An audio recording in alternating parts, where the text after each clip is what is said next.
And that is why we're having this event tonight, to invite discussion around the tight knot of terrorism and targeted violence. NCITE's job is to help untangle this knot with many hands pulling at many threads. These hands belong to a range of social and technical scientists, partners in government, industry, and academia, an invested and engaged public. The goal is to make our community and our country more resilient. This is a public event, and though with COVID-19 restrictions we could not hold it entirely in person, we are so grateful to stream it live and record it. We don't expect to solve the world's problems in this hour, so apologies if you were expecting that. But we do want to demystify the subject and draw you into this important work. So thank you to those of us here physically and those of you watching from screens. So I'm going to get a few housekeeping items out of the way, and then we'll begin. This event, as you can tell if you're here in person, belongs to the beautiful Barbara White's Community Engagement Center. And it is living up to its name, which is to engage the community, right? And so thank you to Sarah Woods, Tracy Fullerton, and Jason Jones and team for enabling us to do this here in person. We understand after our last year what a gift it is. And I thank you, for those of you in person, for wearing your masks. UNO has a mask indoors policy. And so I'll let our panelists decide on what they want to do. And when it comes time for questions from you all, I will give you instruction for that. If you are watching online and you have a question that you'd like to ask in the Q&A portion, please email it to ncite@unomaha.edu. That's ncite@unomaha.edu. And we will try to get your questions answered in the time that we have. I'd last ask you to mark your calendars for mid-October. We'll get back to you with some specific details, but we have here tonight Sherjan Ahmad. I told him I'd say it wrong.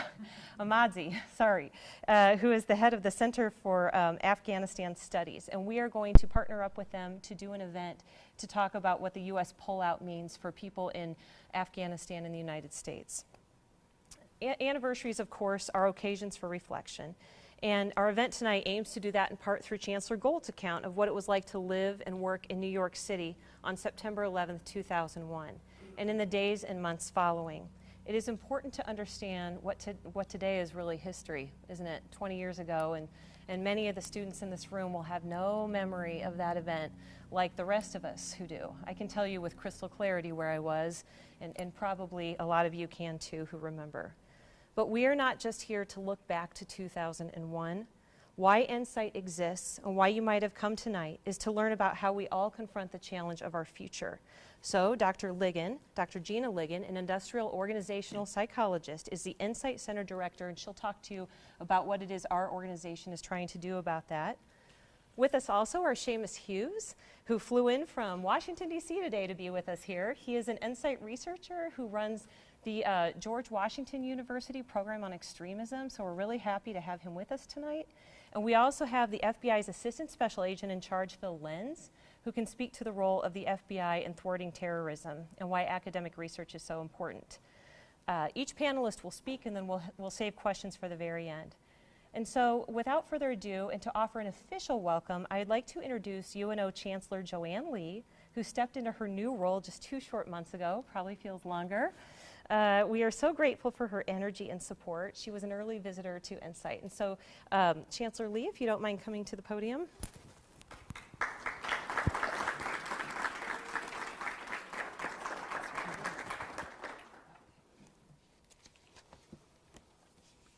Thank you, Erin. Can you hear me at the back? Everybody hear it? Okay. So is the mic working? But, okay. It's working? Okay. Do you want me to use my mother tongue really loud? Okay. So good evening, ladies and gentlemen. Thank you for coming out tonight to hear from experts and reflect together on 9/11, that seminal event in our nation's history. As the 20th anniversary approaches Saturday, the worst terrorist attack on U.S. soil is certainly shaping our time now. Like Erin said, I remember vividly what happened that morning, watching TV. We're grateful for your attention tonight at the beautiful Barbara White's Community Engagement Center. With us in person are university leaders, including, of course, our UNMC Chancellor Gould, our former UNO Chancellor, Senior Vice Chancellor Sasha Kopp over there, Associate Vice Chancellor Ken Bales over there, and Interim Chief of Staff Deborah Smith-Howell over there, the blue, okay. And thank you for joining us with the following deans here. Dr. John Bartle of the College of Public Affairs and Community Service. I saw John somewhere. Dr. Juan Casa of Graduate Studies, somewhere. Dr. Martha Garcia Murillo of the College of Information Science and Technology. And Dr. Michelle Triwick of the College of Business Administration. Also joining us is Shahjan Ahmadzi, Director of UNO's Center of Afghanistan Studies. We also have representative of the offices of U.S. Senators Deb Fischer and Ben Sasse and Congressman Don Bacon. Thank you for making the time today. And joining us as special community guests, actually David just left, but we will want to welcome Laurie Scott on behalf of the Scott family. Thank you. And also along with members of the UNO Air Force, ROTC, researchers, and students. And we are thankful for those tuning in live, broadcast by UNO television through NCITE and the Community Engagement Center. As the new Chancellor of University of Nebraska at Omaha, I welcome you to an important discussion that will continue past this hour we share now. The counterterrorism research being done at NCITE right now at UNO is especially relevant as the U.S. confronts a broad threat landscape. By engaging with over 50 researchers at 18 academic institutions in the U.S. and UK, by reaching hundreds of students, over 400 in NCITE's first year, NCITE is part of UNO's important mission of transforming and improving the quality of life locally, nationally, and globally. As community members and leaders, we ask that you engage with students and researchers here tonight and attend future events, like Erin suggested, including one next month in partnership with UNO's Center for Afghanistan Studies. So before we turn to the panel, I would like to remind us that we all have a role to play in finding solutions for peace in our world. The cause of that peace is not lost on us. In this spirit, let us take a moment of silence for the lives lost to terrorism over the past 20 years from nearly 3,000 Americans who perished on September 11, 2001 in the attacks, and to the 13 U.S. service members and 169 Afghan civilians who died in the Kabul airport bombing just 2 weeks ago, and countless others who have died since 9/11. So I ask that you remain silent for 1 minute.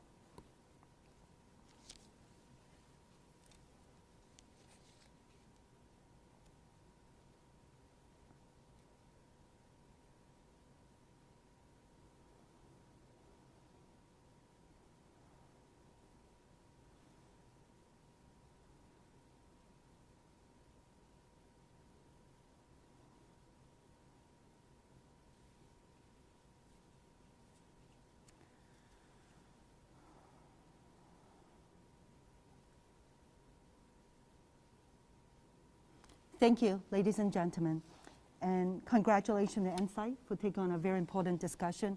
I hope you participate tonight and enjoy the conversation.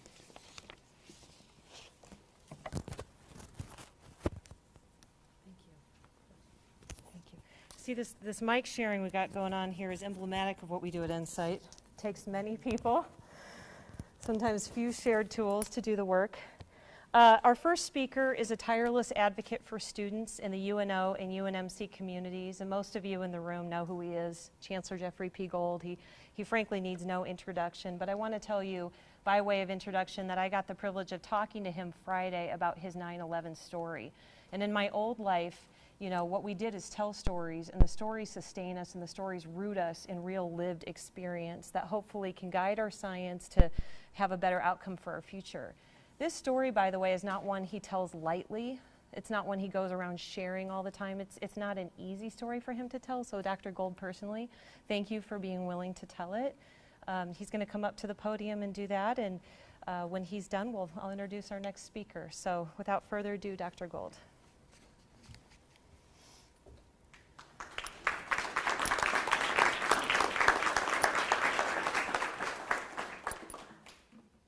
Well, thank you. I hope you can hear me. Yes? Good. Well, first of all, I appreciate the opportunity greatly to be with you this evening. Congratulations, Gina, on everything NCITE has been and become. I remember the day that we were pitching this concept to our friends, and it's kind of strange that we meet again tonight after all of that success. Chancellor Lee, congratulations. It's a real honor to be back in the White Center and to be with this audience.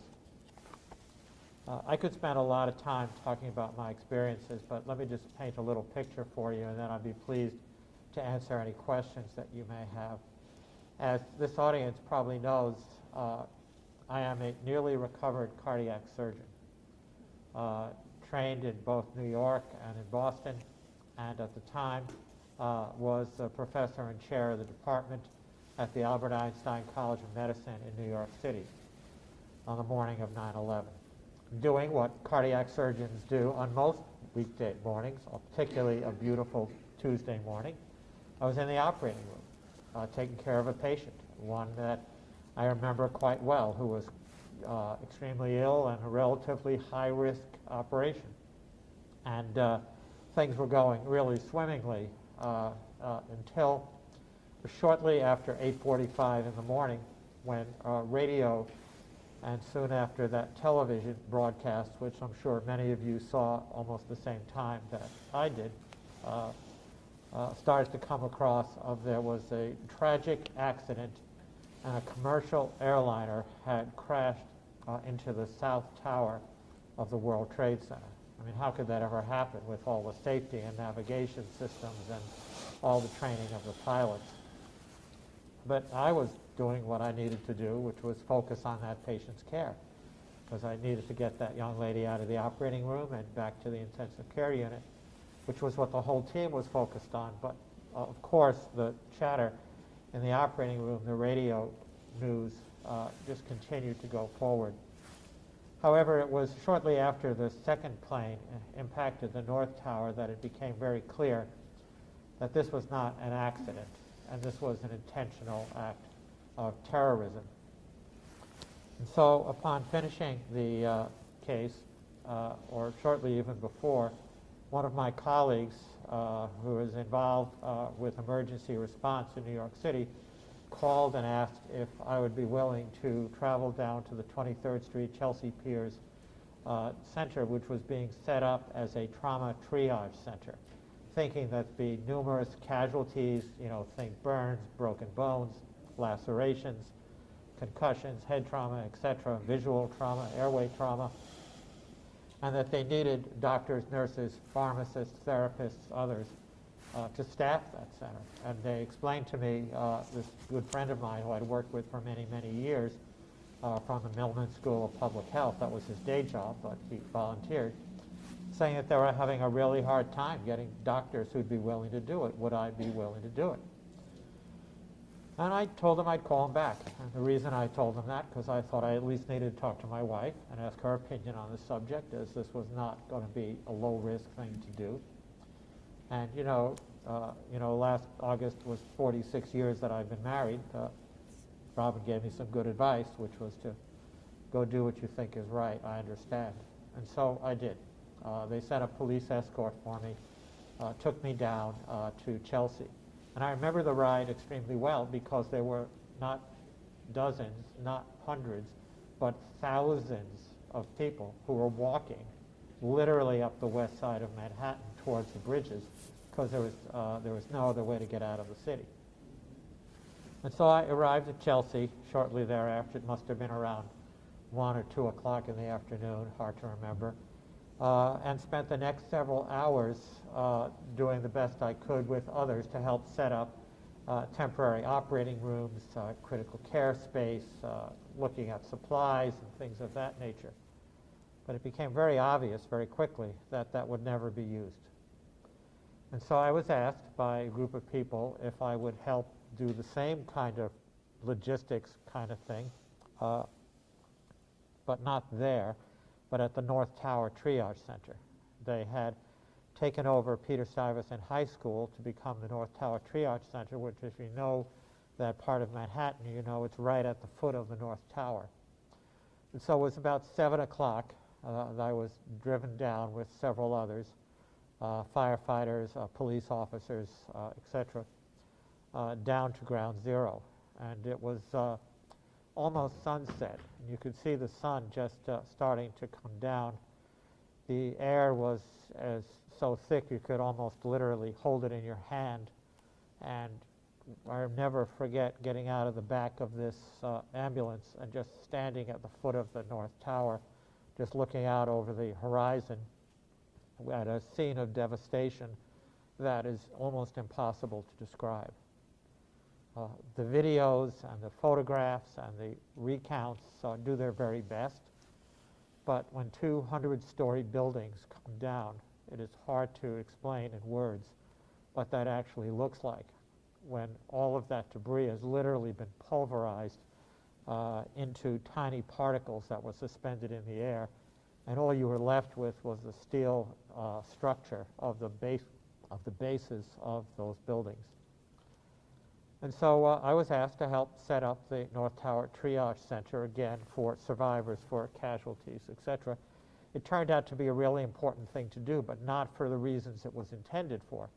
It turned out to be really important because a lot of the early search and rescue team were injured. They either fell and broke a bone, they had eye injuries because of all the particulate matter that was in the air, they had respiratory injuries from breathing this ton of debris, and frankly, emotional injuries. I mean, the number of people that were reduced to tears from the scene that they encountered was absolutely amazing, literally crumbling under the emotional stress of what they were surrounded with. And I'm sure you can imagine, without going through all the graphic details of what that must have been like. And I had the honor of helping to staff that center and actually help with logistics. Single most important thing that I had was my white coat, my stethoscope, and my cell phone, because I was in near constant communication with the 23rd Street Chelsea Piers location, which turned out to be used for staging of supplies and equipment and people who were being rotated through, because the ability to sustain working on that pile early on because of the density of the environmental challenges was really quite substantial. And so I would spend the next several days just shuttling people back and forth between the North Tower and the South Tower centers. And again, you obviously had to walk around as close as the towers were. You could not walk between because of the magnitude of the pile and the debris that was there. So we'd actually walk by the water and ultimately set up, believe it or not, a Coast Guard ferry service that would drop supplies off back and forth between Chelsea and the North Tower triage site. It was an experience of humanity. It was, you know, as tragic as it was, and all the lives that were lost, families that were destroyed, businesses that were ended. The way our country responded and the way New York City responded was truly amazing. It brought out the best in people. No one asked you whether you voted red or blue. No one cared whether you were black or white. Didn't make any difference. Everybody pitched in. All of the volunteers did everything that they possibly could to try to help other human beings in those days. And that lasted in New York City for a very long period of time, months, even years, because it took a very, very long time to clear the site, to try to reclaim as many of the remains as possible. Because, you know, we talk about the nearly 3,000 lives that were lost, but they weren't lost, for the most part, in one piece. Hands, eyes, parts of people's feet, jewelry on their fingers that were found. All of that had to be meticulously collected for forensic reasons. And as you may know, there are still over 1,000 of the people that were lost who are never identified. And then, of course, there was the impact on the families. As you may know, this time of year is the time of the religious high holy days for the Jewish faith. My wife and I belonged and still do belong to the largest Reformed congregation in New York City. And on the high holy days, you recount and you recall the names of those who have lost their lives in the last year. And the list was hundreds and hundreds of people who either worked for Cantor Fitzgerald or had other responsibilities in the towers. And you know, we talk about the loss of life of that event. What we don't talk about is the families that were destroyed, the children who never knew or got to know their parents, the parents who lost a child in those events. Nor do we talk about the 70,000 people that are in the World Trade Center health registry, of which I am a proud survivor. I'm pleased to respond every year and let them know that, you know, best I can tell, I'm still alive and kicking. But that's not true of all of them. And indeed, more people of those 70,000 who either lived at Ground Zero, worked at Ground Zero, or were part of the search and recovery or search and rescue efforts have died from cancer, have died from lung disease. And they do share that with us every year as to what the statistics are. Or one of the more common causes of death is actually suicide, which the amount of post-traumatic stress disorder that was caused by those events. So I'm fond of saying, as I said to several people, as to when I was invited to do this talk tonight, that I have not addressed this subject publicly in 15 years. I spent 5 years raising money for families of kids who needed college tuition and that sort of thing, and talked about graphically with photographs and whatever my 9/11 experiences. And then at the end of 5 years, I decided that it was enough, and that I journaled my thoughts, collected my photographs, put them in a book, and closed the book. So you might wonder, why tonight? Why here at UNO? And the answer is because we have to continue to learn from these events. We cannot let this become just another chapter in a history book. You know, you think about it, there's not a single student on any of our college campuses today, undergraduate campuses, who was either alive or can remember what happened on September 11th, 2001. It will be a photograph. It will be a chapter in a book. But that experience, as tragic as it is a source of power, is a source of courage, is a source of bringing out the very best in humanity. And it's stories that need to be told. You know, the title of my talk that I gave for 5 years, and I did quite a bit of it, was Will You Run Towards or Will You Run Away? And I think of the several things I want to leave you with tonight is, one, that when and if you are ever called or have the opportunity to volunteer to help others, particularly at an event of that nature, you don't have a lot of time to make up your mind, am I going to run away or am I going to run towards? And once you make up your mind you're going to run towards, you darn well better get going. And once you make up your mind you're going to run away, and there can be all sorts of good reasons, personal reasons, family reasons, I mean, professional reasons. I get all of that. But if you're going to run towards, you really need to get going. And you need to put all of what you have into that type of event.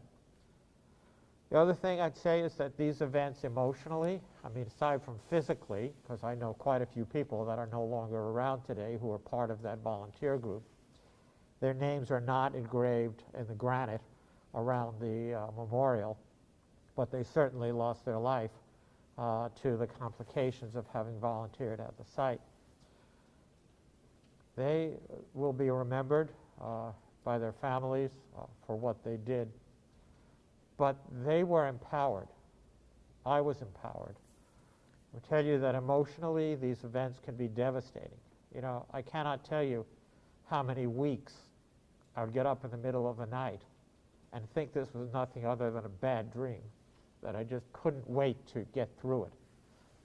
And yet, of course, it was an all too real and ever-present reality for all of us.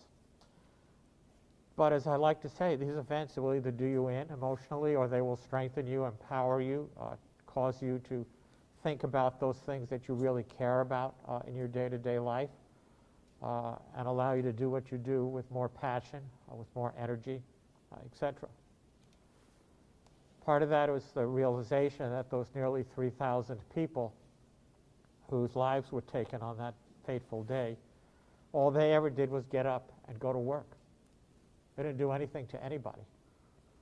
I cannot tell you how many hundreds of children's toys were recovered from the rubble. It's just impossible to retell the impact of that. I cannot tell you how many people would line up on the streets holding signs with pictures of their loved ones, begging you to tell them that you knew something. Even if the news was tragic, they wanted to know something. That filled every emergency room in New York City, praying that somebody had seen their loved one, until it was ultimately found out that they weren't coming home. Those experiences and those memories are powerful. They're long-lasting. But at the same time, they can be inspiring, because we need to work together, and I know, Gina, you do this every day, and the NCITE people do, to be as sure as we can that that will never happen again on American soil. Never happen again. So, you know, as I've come to say and certainly understand, that our freedom is not free. Those in the uniform, like my boss, President Carter, and others, and those that are here tonight, you protect our freedom every day. But so does Gina and her team, and so do the people that are gathered here. It's a battle. It's never over. It's a journey, but you got to start somewhere. So I hope that when and if your day ever comes, that you will decide to run toward and not away. And I hope that these memories and these events can be as empowering and as inspirational for you as they have been in my life. Thank you for the privilege.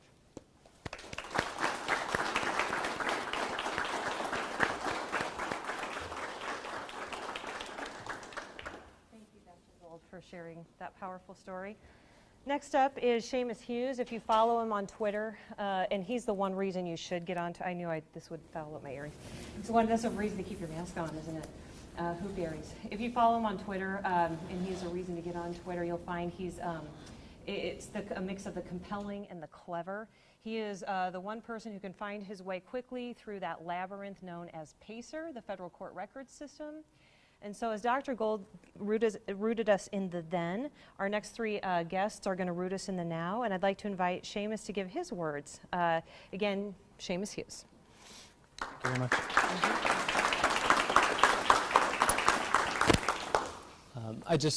Again, my name is Seamus Hughes. I help run the program on extremism at George Washington University. I wanted to first thank you, Chancellor Gold, for sharing your story. I know it wasn't easy. And I appreciate that, and I think it grounds us in a conversation we should be having here. And Chancellor Lee and the deans, it's an honor to be at the University of Nebraska. When we started this consortium, when Gina asked us, GW, can you be part of it? The answer was yes. And the answer was yes because very rarely do you find a team of people that are so dedicated to the mission set, that are willing to collaborate, that are willing to share data, to get to answers, and not just sit in an ivory tower, but actually get things done. So it's been an honor to be part of NCITE as a researcher, and I hope it's a long-lasting partnership.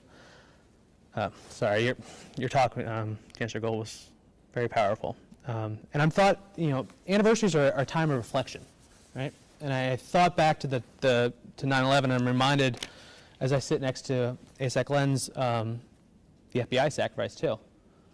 I think back to Agent Lenny Hatton, who saw the tower get hit by the first plane on his way to the New York office as an FBI agent and rushed right to the World Trade Center and announced and reported the exact time as part of a criminal investigation, because he was witnessing a criminal investigation at the time, when the second plane hit, and him rushing up and evacuating people. And when he brought back the first set of people, somebody turned to him and said, "Where are you going?" And he said, "I'm going into the building." Didn't hesitate. He ran towards the issue, not away from it. It's the last known connection before he tragically passed away. In fact, the FBI has had a number of sacrifices in the war on terrorism, including but not limited to at least a dozen and a half agents who have succumbed to illnesses because of 9/11. So I thank them for not only for the service, but it's an honor to be here too, sir. I thought I'd talk a little bit about that day as a reflection of where we are in the threat. Right? So 9/11 happens, and it kicks off what would be one of the largest investigations by the FBI in its history. Agents from across the country, in fact across the world, turning up leads, working investigations, building the largest criminal investigation they've ever seen. And in many ways, the times right after 9/11 was in some ways simpler, because you had one major threat. Al-Qaeda, its central organization, encouraging attacks, planning attacks, those 19 hijackers, but also other attacks, whether it be Madrid or other attacks we saw around the world. We saw Americans drawn to those groups, and it seems counterintuitive to see the events of 9/11 and think to yourself, why would an American join these groups? I think back to a case of Najibul Azazi, a Colorado man. He traveled to Afghanistan, joined Al-Qaeda. They realized he had a set of skills, and he was an American. They sent him back. So he's in his Colorado hotel trying to build a bomb based on the instructions he's memorized from his training camp, and actually frantically emailing Al-Qaeda when he can't build that right. And that investigation from Colorado all the way to New York, because his plan was to set off a series of bombs in New York City, a series of field officers that are trying to deal with that. And in many ways, we had those external threats, right? Those Al-Qaeda sending folks in. But we also had a different type of threat, too. Al-Qaeda then branched out. Al-Qaeda in the Arabian Peninsula would reach out to Americans and encourage attacks. And their leadership was filled with Americans. Anwar al-Awlaki, Samir Khan, a gentleman from North Carolina. These were the upper echelons of the Al-Qaeda in the Arabian Peninsula, encouraging Americans to travel, but also encouraging homegrown attacks. We saw things like Al-Shabaab, which is a terrorist organization in Somalia, which for the first time really recruited Americans in a regular clip. 24 young men and women from the Minneapolis area got on the plane and joined Al-Shabaab. And I met with a number of them when they came back, and a number of their families when they didn't, right? And talking to grieving mothers about their experiences when someone you've raised decides to take up arms against the country.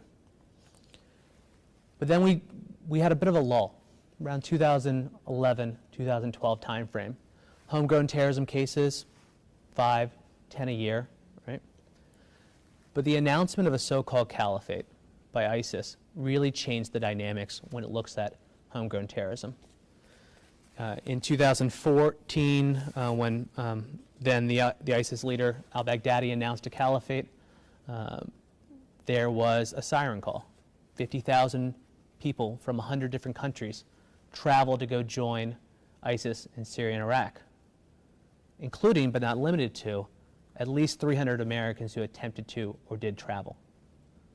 There was 1,000 active investigations in all 50 states. And I'm sure my colleague will talk about this, but I've interviewed a number of FBI agents at the time, and they describe it as the system was blinking red. It was an unprecedented wave of mobilization in the American context, something we'd never seen before. We always thought to ourselves, you know, we've got our white picket fences, we've got our ability to integrate, our ability to give the American dream, but in some ways that just wasn't the bulwark we wanted for folks that were joining ISIS. The program on extremism, with the support of NCITE, we go through all of those court records. And I interview individuals who join ISIS and come back, and family members, and defense attorneys, and FBI agents, and anyone will talk to me, because I want to get a sense of what makes them tick. One of the biggest takeaways is there's not a typical profile of an ISIS recruit. There's not a typical profile of an al-Qaeda recruit. They're old, they're young, they're rich, they're poor, they're black, they're white, they're converts, and they're reverts to the faith. There's not a checklist. If you hit these 10 things, you're going to be an ISIS supporter, or you're going to be an al-Qaeda supporter, which makes the job of the FBI or Department of Homeland Security, or just generally family members too. It's a very hard dynamic. We do know a few things. We know about 230 people have been arrested at the federal level for charges as it relates to ISIS. The vast, vast majority of them are U.S. citizens and legal permanent residents. So when we talk about homegrown terrorism, we truly mean homegrown terrorism. Right? They played pickup ball at the Brian Cole Rec Center in Minneapolis. They went to school in Columbia. They decided to do this, right? There's no kind of rhyme or reason. They all share the same worldview, but again, there's not a checklist of it. They tend to be younger. The average age is 28, but not exclusively so. We've seen folks in the data set, 73. Got a pizza shop owner in upstate New York who's running a battalion of ISIS foreign fighters while he's also flipping pizza pies. You have this kind of dynamic happening, folks that can give money, folks that can travel, things like that. And so you saw a wave of folks traveling. And in many ways, the reason why we saw the unprecedented number of Americans join a group like ISIS is because they had a message to sell. Prior to that, when you joined ISIS at that point, it's because you wanted to join this, what they saw as a utopian society, however flawed and wrong that utopian society view may be. And they had a very well-worn system of taking folks in. Like I said, about 50,000 people from 100 different countries come to go join ISIS. And when you join, you spend 2 weeks in indoctrination. So you listen to folks drone on about why you should join ISIS. And the Americans and the Brits and the Aussies all hang out because they speak the same language. You go into a room and there's a gentleman in front of a computer and you give him your name, your date of birth, your next of kin. Do you have a wife? And if you do, you get $25 a day. Do you have a Yazidi slave? And if you do, you get $15 a day. What's your blood type? Do you want to be a suicide bomber, a foot soldier, or just Joe citizen in the Islamic State? And they would fill out this form, an Excel spreadsheet. I know these Excel spreadsheets exist because we've gotten about 19,000 of them as part of our work. Right? Hard drives, a very bureaucratic way of joining the Islamic State. When you're there in that first 2 weeks, somebody from the ISIS External Operations Unit would come by. They would show you a PowerPoint presentation. I kid you not, of pictures like New York, Paris, and say, does anyone know anything about this? And if you do, come join us for the External Operations Unit. Come join us to join the fight against the Americans or the Brits or the Aussies or the French. After those 2 weeks are up, you move on to the next camp, which is about 2 to 3 weeks of weapons training and explosives training. You go back into another room, you fill out another Excel spreadsheet, and then you get assigned to do that. I've interviewed a number of Americans who have come back from that experience. Most of them come back disillusioned and disenchanted with their time, but some don't. Right? Some of them still have their fervent beliefs. Maybe they won't act on it in violence, but still hold extreme beliefs, which raises a whole host of issues of what we look at. In many ways, the U.S. has been relatively fortunate in the fact that we have this kind of national security apparatus that's set up after 9/11. The expansion of a number of FBI's tools and responsibilities, the creation of the National Counterterrorism Center where I worked, the implementation of the 9/11 Recommendation Acts, which I had a chance to work on when I was in Capitol Hill. Those things all matter, and we saw a number of stopped plots in the U.S. because of that. As ISIS has fallen, has lost its physical territory, you still have that bench of folks who missed their window. There's a bench of Americans that are still interested. In fact, the FBI director talks about still 1,000 active investigations in all 50 states. The numbers haven't dropped. Maybe we focus on domestic terrorism because of the news of the day or some other form of extremism, but in many ways we're dealing with a fractured threat. It's not just ISIS, it's not just al-Qaeda, it's not just Hezbollah, it's not just white supremacy. It's kind of everything in between, which makes our job a little bit harder, and why it's so important to have research centers like NCITE to look through this, to dive into the data and try to get some ability and information that would be useful to policymakers and the public.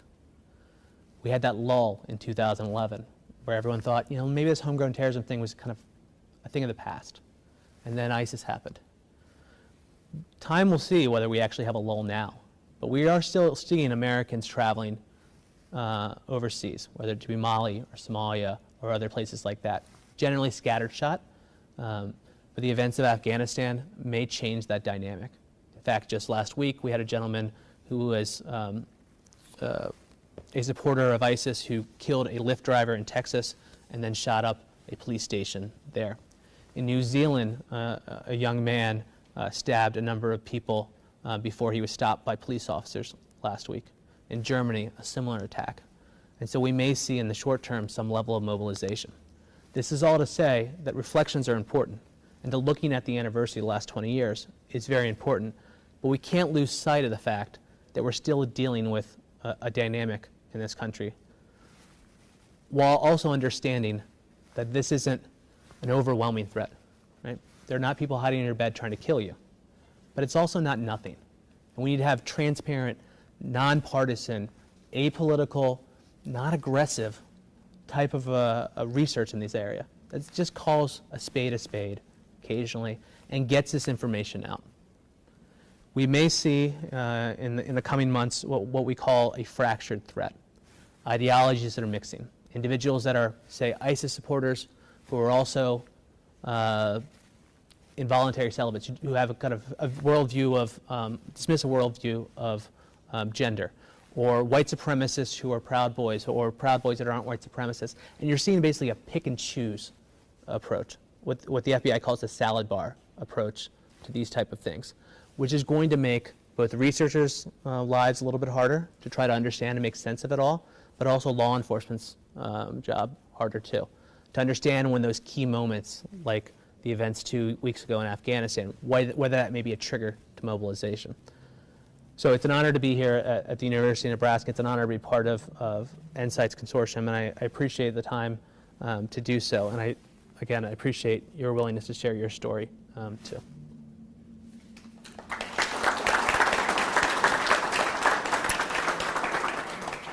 Thank you, Seamus.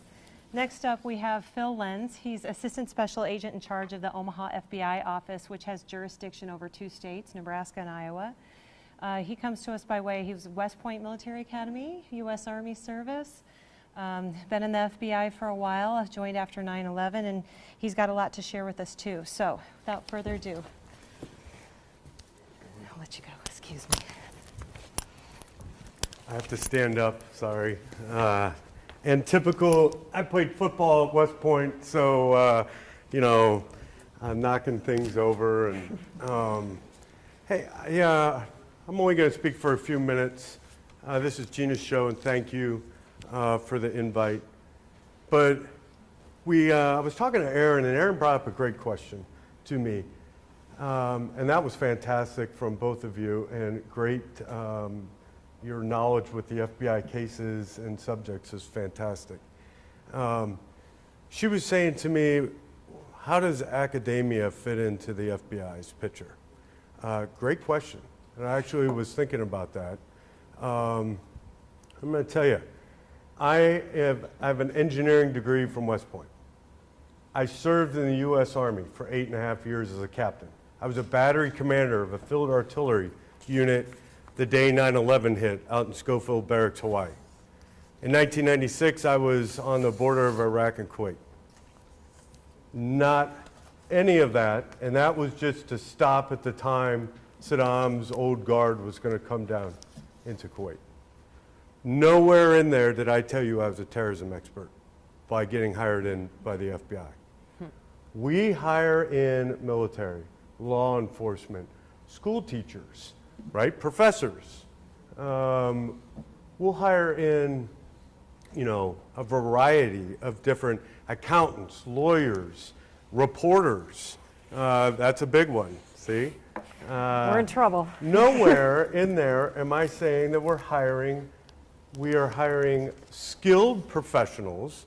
We're hiring good folks. As an FBI agent, the average age is like 30 to 31 years old. I came in at 31. And I've got over 18 years in now with the FBI. So nowhere in there am I telling. So what do we do? How, I've worked, if you go through my career, I've worked domestic terrorism, I've worked militias. I started off in Iowa, Cedar Rapids, Iowa. and there was a alpha attack at the University of Iowa. So guess what I do? I study animal rights. Animal rights extremism. I read products that are out there. I become a subject matter expert. Then I go to Detroit. I transferred to Detroit and worked a fantastic, several great Al-Qaeda cases. Worked a militia in Detroit that wanted to kill cops, putting undercover into the militia. I learned all this stuff. I studied. This is where academia comes from. So I left from there and I went to the National Joint Terrorism Task Force. There's, at the time, back in Detroit, on Christmas Day, we had the underwear bomber. I was at the National Joint Terrorism Task Force, and I got to see the national side of it. Not only was the Detroit field office who did a call that said all FBI agents report to the airport, but then I was in a high-level meeting, and what were we focused on? We were focused in on, is there other attacks? So then I left from there, and we had some other issues. There was a Cessna that crossed in from Canada that was stolen. All high level. We're always looking, what is going on the ground? Is there something else going to happen? I came in 2010, I transferred to Grand Island, Nebraska. I married a girl, a Nebraska girl, and she wanted to come home. So she's a farmer's daughter. We came home, and sure enough, I've worked several terrorism cases out in Grand Island, Nebraska. You would be shocked. The other thing you do is we recruit a lot of sources. And you know what the sources give us? They might not tell us about terrorism here, but they'll give us positive foreign intelligence overseas that people analyze. We have an intel group. But there's two things, and I'll let you go, that I think has changed since 9/11. Number one is partnerships. The FBI has increased its partnerships tenfold. We don't do anything by ourselves. We have Joint Terrorism Task Force, Child Exploitation Task Force. We just got a Counterintelligence Task Force. We've got Gang Task Force, Drug Task Force. Everything we do, we work with other folks and other federal agencies. And after 9/11, there was so many the creation of so many federal agencies too. You know, we had to work through DHS and all those entities. The other thing is intelligence, and that's why we're here today. Intelligence, we have hired and hired and hired intelligence analysts. Tactical intelligence to help agents when they're working, and then strategic intelligence. Everything that we do, I just did it now. We sit down with our intelligence corps and we analyze the threats in the state of Nebraska and the state of Iowa. This goes on through all the field offices. And then we prioritize. We only have so many agents. What are we going to work on? And guess what? We're getting younger and younger in the FBI. A lot of people are retiring. So again, it goes back to your research. Your research is being read. I guarantee it. It is important. So please continue it. And really, that's all I have. I know I was going to get into domestic terrorism and some other factors, but we'll do that some other time. Thank you.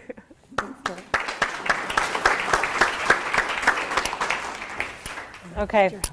Thank you, Agent Lenz. Before I introduce our final speaker, I mean, the reality of the clock is before us, and like a certain Omaha church I belong to that doesn't keep it under an hour. I'm going to ask for your patience if we go over, but I promise that class is dismissed 7 minutes after 7:30. So we'll go to 7:37, so we do have time for questions. Like I told you, we are just not solving all the world's problems in this hour. We're not even covering all the subjects.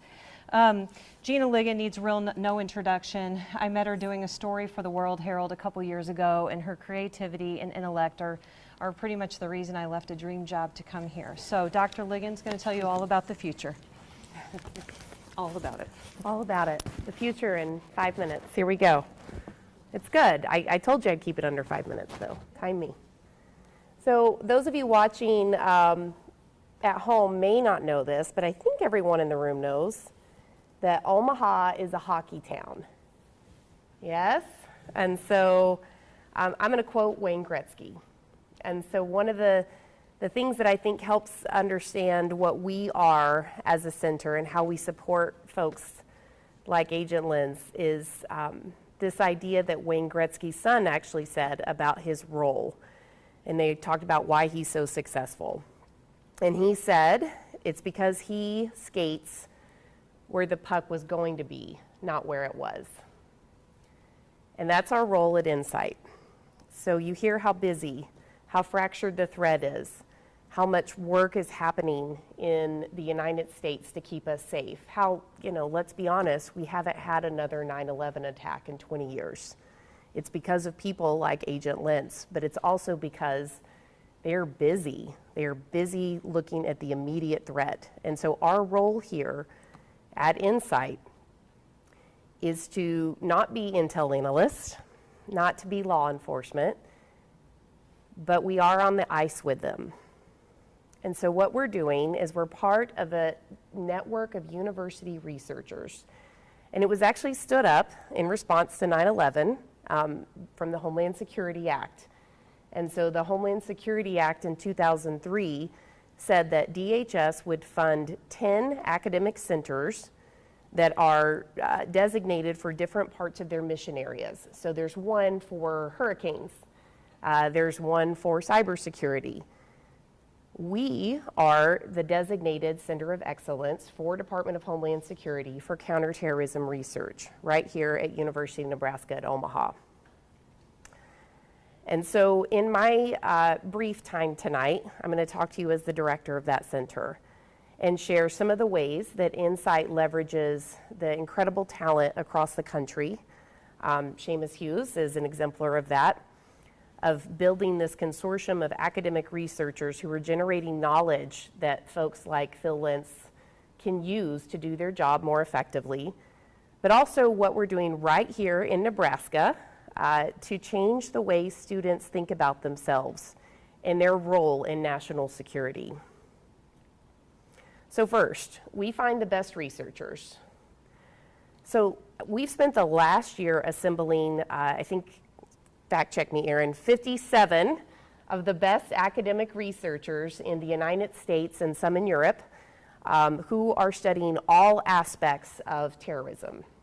So the issue that you didn't get to hear as much about, but the FBI is facing this fractured threat. So they can't only be experts in the Salafi jihadists that attacked us on 9/11. They also have to have some expertise in the Boogaloo Boys and the Proud Boys and the Animal Liberation Fronts and the eco-terrorists and everyone who wants to hurt us and our way of life. And so we have to find researchers who are across the spectrum of ideological violence to be able to be part of this consortium. And so what Department of Homeland Security has done is they've given us funding to be able to support targeted research projects that are relevant and important for national security. Some of the things we're working on right now is looking at things that are not at that 3-day window that a lot of people in the intel community or law enforcement community have to operate in. So we look at things that are far off threats that are going to become problems if we don't look at them right now. So one of the projects we're working on is what's going to happen when the thousands of federally incarcerated extremists who were part of the cases that Seamus has been researching are released back into our communities. You heard what he said, there's 230 of them, they're all US persons, and they're not going to be locked up forever. And so what is going to happen? What threat is that going to cause our FBI and our local law enforcement? So that's some of the research that we're doing right here at University of Nebraska, is looking at that far off threat of what's going to happen, not far enough. But the second piece, in addition to finding these incredible researchers to do this apolitical research across the spectrum, is that as an academic institution, and particularly as a public university in Omaha, we have to inspire the future workforce. We have to be able to show students in Nebraska how any job that they take can be part of national security, from working at First National Bank to Union Pacific to joining the FBI, that there are places where our students are going to be coveted because of their focus on national security issues and leaning forward and keeping us safe. And so, as a part of that commitment, the University of Nebraska actually hired 7 new faculty this year, 5 tenure track faculty and 2 research faculty to join us to develop new courses, to start new research labs, to be able to inspire the future workforce about what their role is across the campus, from business faculty to criminology faculty to political science faculty. And these faculty came, they left dream jobs, you met some of them here tonight, from other institutions because they saw what we had already built in Nebraska. They saw that they were joining this bench of 12 other faculty who were singularly focused on applying their expertise to helping folks like Phil Lenz do his job. And they wanted to be part of it. They wanted to be part of something meaningful. So I can confidently say that in the United States, we have the largest number of PhDs studying counterterrorism. And they are all here to inspire students in Nebraska to be part of this fight, whatever career they decide to pursue. So from doctoral students to high school interns, we are here to try to help all University of Nebraska students see their role in national security. So I started out tonight in my talk with a quote from Wayne Gretzky. You guys know I'm a sports fan, so that's part of, I almost always use some sort of sports analogy in my talks, you know, terrorism, sports. But the quote I mentioned was that we're here to do the research about where the puck is going and also to develop the future workforce to do the same. I don't need to remind you of the importance of this topic. I mean, Chancellor Gold, with his remarks, showed you what's at stake if we don't get it right and if we're not all on the ice together. The cases that Seamus shared, and he's got so many more, of all of the attacks that have been thwarted in the United States over the past 20 years, if the American public had any idea of how many attacks have been stopped by people like the FBI, you would be so proud to know how many people are here keeping you safe. Him sharing those cases. Also, we have monthly meetings with the FBI here. It's incredibly motivating for me to meet with Agent Lenz and his team, his colleagues, to know that there are people that exist out there that work tirelessly to keep us safe here in Nebraska. And then also the tremendous opportunity that this NCITE consortium and our faculty who are here have to be able to be part of this team, to be part of this effort in the way that we can do it, to generate new knowledge about these groups and to inspire students to do the same. I think you being here tonight also means that you are part of it as well. Whether you're viewing online or you are here in the physical audience, you're with us. You're on the ice as well. So thank you very much.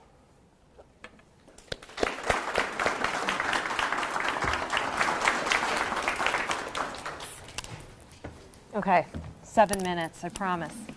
And we're going to get to all the questions, right, in that time. Here's how this is going to work. If you're watching online, email us at ncite@unomaha.edu. Chances are we're not getting to your question right now, but we will get back to you. Seated in this room are Cracker Jack students. They're just so fantastic. I can't sing their praises enough, and they've worked really hard to make this happen. So students and the researchers who are here are going to help us answer your questions. So even if you're here tonight and you think of one when you go home, please send it to us. We will respond. We want to be responsive. We want this work to be transparent and public. Although I've disappointed my friends, I'm not some kind of spy. I don't know anything top secret. The work we're doing is trying to engage you, the public. This isn't just for these guys to figure out, okay? But I'm going to take the first question. As you're thinking of your question, raise your hand. I'll call on you, and you're just going to call it out, and I'll repeat it. And my first question is going to go to our out-of-town guest, to Seamus. And Seamus, what I'd like you to kind of noodle on is the idea of how, if you can think of an example, because Seamus is at the program on extremism at George Washington University, which is not unlike NCITE. It's a research center. Can you think of an example in which your research had a direct impact on our national security or how it helped the public good? And second part of that is, how do you keep that center going? We are on a federal grant, but we want to live on past that grant. I would have liked to have the question beforehand so I could think that through. This is the type of hospitality you get now. That's it. That's it. You're in Omaha. So, immediate impact. We purposely set up our program to be publicly facing. So we've got the largest database of ISIS internal files on our website that we provide to the public, to research and archivists. We have a counterterrorism caucus, which is chaired by 2 Republicans and 2 Democrats in the House of Representatives, who are aggressively bipartisan in the way they do national security. So if we have suggestions on, say, how to deal with online radicalization and recruitment, we'll brief it out to our caucus, and they'll say, okay, well, how does it look for legislation? It looks good, maybe move the period here or the paragraph there, and do that type of thing. We try our best to make our research as apolitical as possible, but sometimes it does tell a story, right? So if the homegrown terrorist is the vast majority are U.S. citizens and legal permanent residents, then you may set up your public policy responses inward than you would outward. Maybe you look at travel bans or things like that in a different light than you would if you're looking at homegrown terrorism. So there's immediate impacts of that. And then how do you kind of set it up for success, post Department of Homeland Security and those type of things? A lot of that comes from support from the philanthropic community, but also the public at large. Right? When we do our research, we'll get, a grandma from Omaha giving me $5. I'll tell her to send it your way next time. But the public wanting to say, like, listen, there's a thirst for some research that just is dispassionate in the way we look at terrorism, but still somehow passionate in the way we look at terrorism, right? And there's something to be said about just the facts, ma'am, your old days as a reporter. And so we've been leaning on a lot of kind of philanthropic and the public at large to do so. Thank you. All right, I'm stealing the ball. I'm going to pass it to Assistant Special Agent in charge. Did I get that right? Phil Lenz, thank you. This came in actually through email, so thank you, viewer who sent this in. And this is a question maybe some of you have here. What can I do?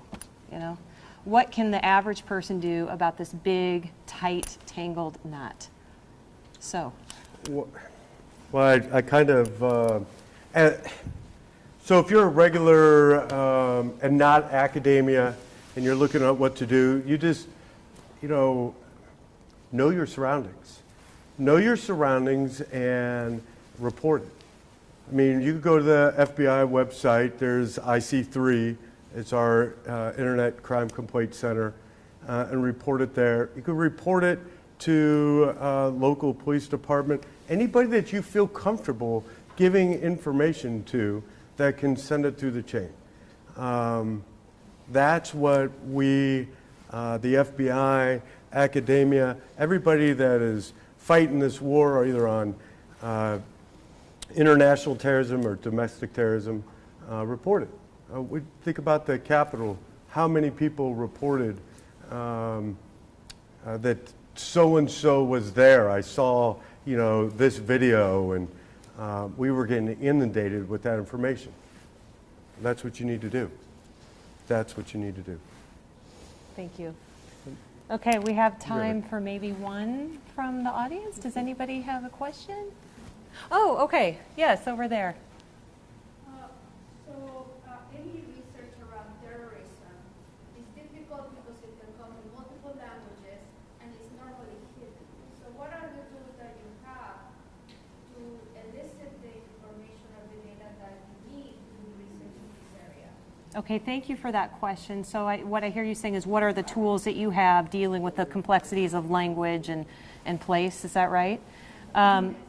Okay, Gina, would you like to take that one? I can, maybe, and Seamus might be able to speak to it as well. One of the things that I found in my research, because I used to study state actors as well, so leaders of our adversaries. Looking at Rick from NSRI here, the director of NSRI, knows what I also do is study some of those malevolent leaders.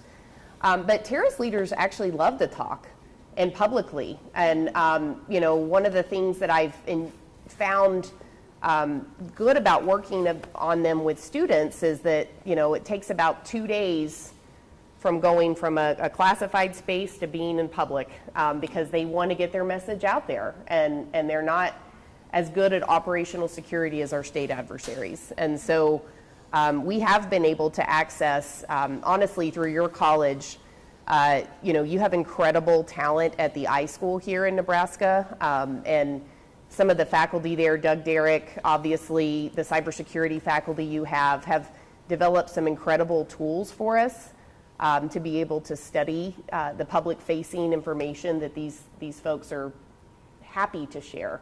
Operational manuals, recruiting manuals, all kinds of information. The complexity, though, of the languages has been really interesting for us. The one thing that I personally have been studying a lot because of my focus on Homeland Security are people who are speaking in English languages to people in the United States, because I am very interested to see U.S. persons and how they will be mobilized or recruited over. So for my personal research, I've done more when it gets translated, because I'm more concerned about the kids in Minneapolis or Omaha reading this information because of the nature of the funding that we seek. But we have, I think Seamus as well, we spend a lot of money on transcription and translation and high-level translators, not machine learning for that, because one of the things about at least ISIS is they speak between a lot of different dialects, and so it's not easily translated by just a transcription service. You do have to use humans for that, which is pretty costly. Thank you for your question. Everybody, thank you so much for coming out to our event tonight. This is really an all-hands-on-deck thing. We're so glad that you made time for us, and thank you so much to our panel, to Dr. Gold for sharing his personal story, to Seamus Hughes for coming to Omaha and telling you how he does things. Follow him on Twitter. To Assistant Special Agent in Charge, Lenz, for shining a little window into the FBI. I'm sure you have a lot of questions for him, and he luckily is out of time. And to NCITE Director Gina Ligon, we're so happy that you came. And please reach out to us. We want to engage.